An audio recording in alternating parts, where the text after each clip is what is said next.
প্রিয় শিক্ষার্থীবৃন্দ, সকলকে আন্তরিক শুভেচ্ছা ও স্বাগতম জানিয়ে আজকের ক্লাস শুরু করছে। আমরা গত ক্লাসে আলোচনা করেছিলাম যুক্তিবিদ্যার সপ্তম অধ্যায় থেকে আরোহ অনুমানের আকারগত ভিত্তি হিসেবে প্রকৃতির নিয়মানুবর্তিতা নীতি সম্পর্কে।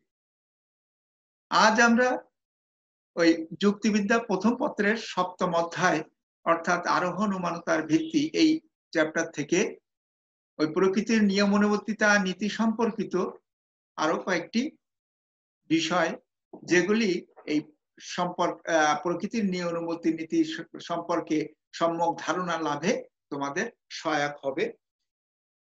এই বিষয়গুলি হলো প্রকৃতির ঐক্য, আরোহের কূটাভাস, প্রকৃতির নিয়মানুবর্তিতা নীতিকে আরোহের রূপগত বা আকারগত ভিত্তি বলা হয় কেন। আজ এই ক্লাস শেষে তোমরা প্রকৃতির ঐক্য কি তা জানতে পারবে, আরোহের কূটাভাস কি তা বিশ্লেষণ করতে পারবে, কেন প্রকৃতির নিয়মানুবর্তিতা নীতিকে আরোহের রূপগত ভিত্তি বলা হয় তা ব্যাখ্যা করতে পারবে। তো শিক্ষার্থীবৃন্দ, আমরা বিষয়গুলি একে একে আলোচনা করতে শুরু করি। প্রকৃতির ঐক্য বলতে আমরা কি বুঝি? প্রকৃতিতে আমরা লক্ষ্য করেছি যে সেখানে বিভিন্ন বিভাগ রয়েছে। এই বিভিন্ন বিভাগ বিভিন্ন নিয়মানুবর্তিতার নীতি দ্বারা নিয়ন্ত্রিত হয়ে থাকে। যুক্তিবিদ বেইনের ভাষায় প্রকৃতির ঘটনাবলী একটি নিয়মানুবর্তিতার নীতি দ্বারা নয়, বহু নিয়মানুবর্তিতার নীতি দ্বারা নিয়ন্ত্রিত হয়। উদাহরণস্বরূপ, পদার্থবিদ্যা মাধ্যাকর্ষণের নিয়ম দ্বারা, রসায়নবিদ্যা নির্দিষ্ট অনুপাতের নিয়ম দ্বারা, প্রাণীবিদ্যা বংশগতির নিয়ম দ্বারা নিয়ন্ত্রিত ইত্যাদি।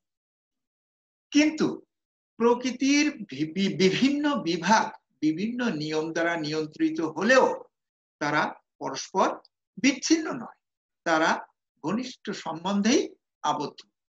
প্রকৃতি হলো পরস্পর সংযুক্ত অংশসমূহের একটি সমষ্টি মাত্র। এখানে অংশ সমগ্র দ্বারা এবং সমগ্র অংশ নিয়েই পরিচালিত হয়ে থাকে।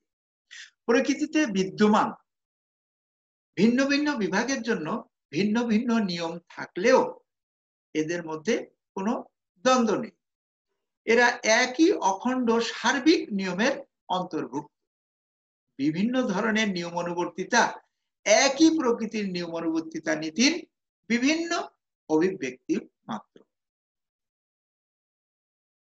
এই কারণে যুক্তিবিদ ওয়েলটন প্রকৃতির নিয়মানুবর্তিতা নীতিকে প্রকৃতির ঐক্য বলাই অধিকতর সঙ্গত বলে মনে করেন। তার মতে প্রকৃতির ঐক্য হচ্ছে একটি শৃঙ্খলাবদ্ধ সত্তা, যা তার বিভিন্ন অংশসমূহের অন্তহীন পরিবর্তন সত্ত্বেও সমগ্র হিসেবে নিজেকে অপরিবর্তিত রাখে। সুতরাং আমরা বলতে পারি প্রকৃতি হচ্ছে বৈচিত্র্যের মাঝে ঐক্য আর বৈষম্যের মাঝে একাত্ম। একটি সহজ এবং বাস্তব উদাহরণ দ্বারা আমরা ব্যাপারটিকে বোঝানোর চেষ্টা করি। একটি কলেজে বিভিন্ন বিভাগ যেমন বাংলা, ইংরেজি, রাষ্ট্রবিজ্ঞান, পদার্থবিজ্ঞান, দর্শন, হিসাব বিজ্ঞান, ব্যবস্থাপনা ইত্যাদি বিভিন্ন বিভাগ থাকতে পারে এবং এই বিভিন্ন বিভাগগুলি তাদের নিজস্ব বা তাদের স্ব নিয়ম দ্বারা পরিচালিত হয়ে থাকে। কিন্তু এই বিভিন্ন বিভাগগুলি কিন্তু তারা পরস্পরের সাথে দ্বন্দ্বে লিপ্ত হয় না। তারা বিভিন্ন নিয়ম দ্বারা নিয়ন্ত্রিত হলেও তারা একটি বৃহত্তর নিয়ম অর্থাৎ অধ্যক্ষের নিয়ম দ্বারাই পরিচালিত হয়ে থাকে। প্রত্যেকটি বিভাগ কিন্তু তাদের পরীক্ষা পদ্ধতি, তাদের সাপ্তাহিক পরীক্ষা হতে পারে, তাদের পাক্ষিক পরীক্ষা হতে পারে, তাদের ত্রৈমাসিক পরীক্ষা হতে পারে।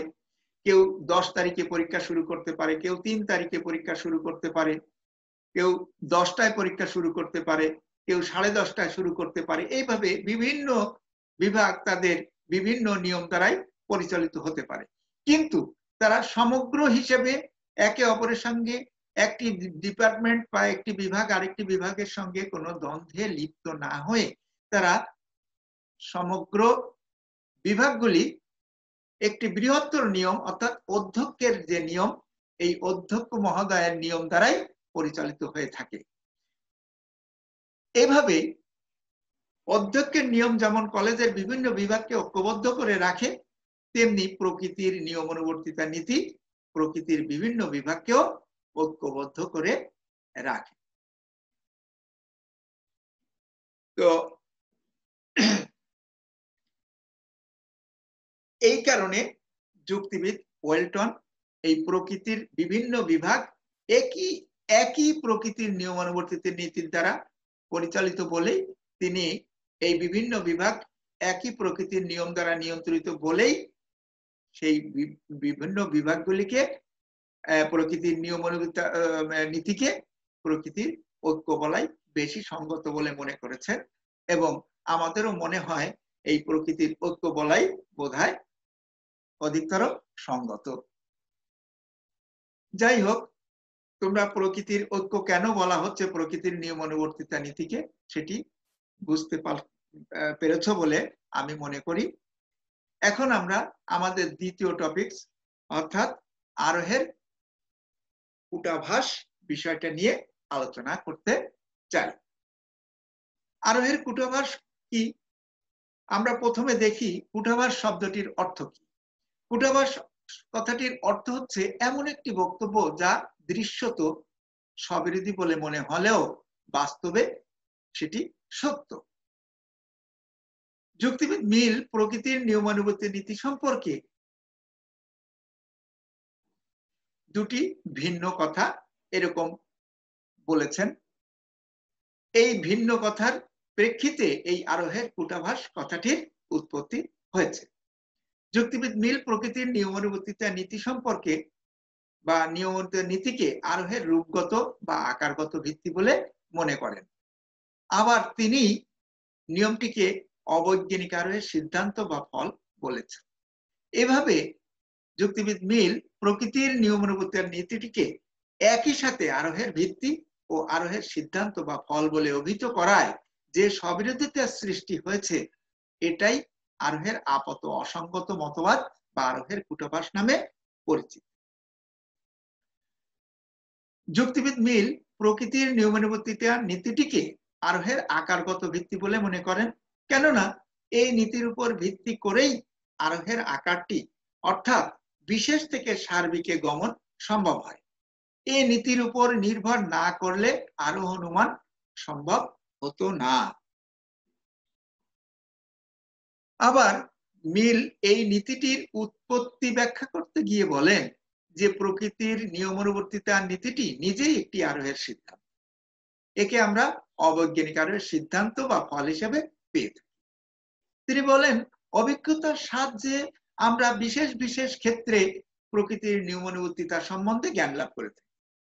যেমন শৈশব থেকে আমরা দেখি যে পানি তৃষ্ণা মেটায়, আগুন দহন করে, খাদ্য ক্ষুধা নিবারণ করে ইত্যাদি। এর ব্যতিক্রম কখনো দেখা যায়নি। প্রকৃতির আচরণ সম্পর্কে এই ব্যতিক্রমহীন অবাধ অভিজ্ঞতার ভিত্তিতে সামান্যীকরণের মাধ্যমে আমরা সিদ্ধান্ত করি যে একই অবস্থাবলীর প্রেক্ষিতে প্রকৃতির আচরণ সর্বদা একই রূপ হবে।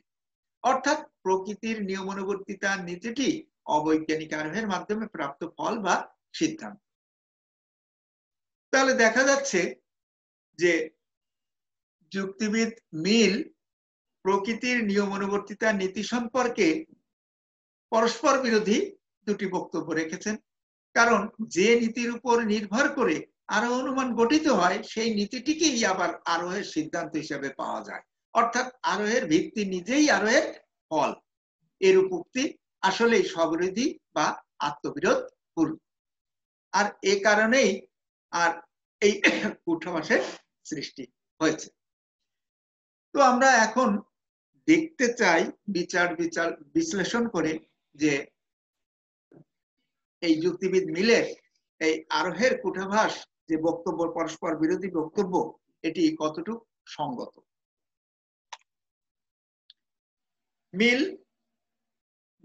মিলের যে বক্তব্য তার মধ্যে কিছুটা বাস্তব সত্যতা আসলেই রয়েছে, কারণ আমরা বিশেষ বিশেষ ক্ষেত্রে যে উদাহরণগুলো পাই তার উপর ভিত্তি করে এই প্রকৃতির নিয়ম নীতির উপর নির্ভর করেই আমরা কিছু থেকে সকলে গমন করি। অর্থাৎ কিছু কিছু মানুষকে বাস্তবে মরতে দেখেই আমরা সিদ্ধান্ত করি যে সকল মানুষ বোধহয় মারা যাবে, কারণ আমরা বাস্তবে দেখেছি যে অতীতে মানুষ মরেছে, বর্তমানে মানুষ মরছে, অর্থাৎ ভবিষ্যতেও বোধহয় একই রকম হবে, অর্থাৎ সর্বক্ষেত্রেই এই ব্যাপারটি বোধহয় ঘটবে।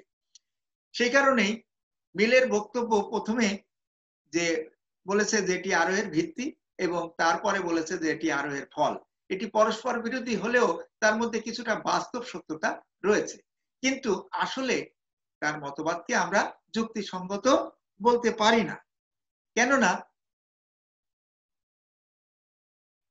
এই নীতিকে একই সাথে আরোহের ভিত্তি এবং ফল বলায় চক্রদোষের সৃষ্টি হয়ে থাকে। তাছাড়া আমরা জানি যে বৈজ্ঞানিক আরোহের সিদ্ধান্ত নিশ্চিত এবং অবৈজ্ঞানিক আরোহের সিদ্ধান্ত সম্ভাব্য মাত্র। অবৈজ্ঞানিক আরোহের মাধ্যমে যে সিদ্ধান্ত বা ফলটি আমরা পেয়ে থাকি সেটি যদি সকল আরোহের অর্থাৎ ভিত্তি হয়, তাহলে এখানে আমরা লক্ষ্য করি যে অনিশ্চিত সিদ্ধান্ত মাধ্যমে অনিশ্চিত ভিত্তির উপর নির্ধারণ করে ভিত্তি করে কখনো নিশ্চিত সিদ্ধান্ত পাওয়া যায় না। তাই এখানে আমরা বলতে পারি অবৈজ্ঞানিক আরোহের এই সম্ভাব্য সিদ্ধান্তটি যদি সকল প্রকার আরোহের ভিত্তি হয়, তবে সেখান থেকে কিভাবে নিশ্চিত সিদ্ধান্ত পাওয়া যাবে? বস্তুত সম্ভাব্যতা কখনোই নিশ্চয়তার ভিত্তি হতে পারে না। সর্বোপরি প্রকৃতির নিয়মানুবর্তিতার নীতিটি একটি অভিজ্ঞতা নিরপেক্ষ স্বতঃসিদ্ধ মৌলিক নিয়ম ও স্বীকার্য সত্য। একে অভিজ্ঞতার দ্বারা প্রমাণ করা যায় না, কিন্তু যুক্তিবিদ মিল সে ধরনের চেষ্টা করায় তার মতবাদটি ভ্রান্তিপূর্ণ এবং অযৌক্তিক হয়েছে। সুতরাং আমরা বলতে পারি যে যুক্তিবিদ মিলের এই মতবাদটি আসলে যুক্তিসঙ্গত নয়। এরপর আমরা যে বিষয়টি নিয়ে আলোচনা করতে চাই সেটি হচ্ছে প্রকৃতির নিয়মানুবর্তিতা নীতিকে আমরা আরোহের রূপগত বা আকারগত ভিত্তি কেন বলি। আরোহে আমরা দেখেছি কয়েকটি বিশেষ দৃষ্টান্তের পর্যবেক্ষণের অভিজ্ঞতা থেকে একটি সার্বিক সিদ্ধান্ত স্থাপন করা হয়। সুতরাং বিশেষ থেকে সার্বিকে গমন হলো আরোহের রূপ বা আকার। আরোহের এই রূপ বা আকারটি গঠন করা সম্ভব হয় প্রকৃতির নিয়মানুবর্তিতা নীতির উপর বিশ্বাসের ভিত্তিতে। প্রকৃতিতে আমরা একই রকম দেখি সর্বদাই, জন্ম থেকে মৃত্যু পর্যন্ত প্রকৃতির আচরণের কোনো পরিবর্তন হয় না। এরূপ দেখে আমরা বলি যে প্রকৃতি নিয়মের অনুগামী, প্রকৃতিতে নিয়মের কোনো ব্যতিক্রম হয় না। অর্থাৎ একই অবস্থাবলীর প্রেক্ষিতে প্রকৃতির আচরণ সর্বদা একই রকম হবে। এ বিশ্বাস আছে বলেই আমরা ধারণা করতে পারি যে অদেখা ঘটনাগুলিও দেখা ঘটনার মতোই হয়তো হবে। তাই আমরা বিশেষ বিশেষ ঘটনার পর্যবেক্ষণ থেকে সার্বিক সিদ্ধান্ত করে থাকি। সুতরাং দেখা যাচ্ছে যে আরোহ অনুমানের আকারটি বিশেষ থেকে সার্বিকে গমন প্রকৃতির নিয়মানুবর্তিতা নীতির উপর নির্ভর করেই সম্ভব হয়, আর তাই এই নীতিটিকে আরোহের রূপ বা আকারগত ভিত্তি বলা হয়ে থাকে। তো প্রিয় শিক্ষার্থীবৃন্দ, আমাদের আজকের আলোচনা এ পর্যন্তই। আশা করি তোমরা সকলেই ব্যাপারটি বুঝতে পেরেছ এবং বিষয়টি তোমরা ভালোভাবে বারবার এই ভিডিওটি দেখে তোমরা বোঝার চেষ্টা করবে। আশা করি তোমরা বুঝতে পারবে। তো আজকের মতন এখানেই ক্লাসের সমাপ্তি ঘোষণা করলাম। তোমরা সকলেই সুস্থ থাকো, সুন্দর থাকো, নিরাপদে থাকো এবং সকলকে ধন্যবাদ জানিয়ে এখানেই আজকের মতো বিদায় নিচ্ছি। খোদা হাফেজ।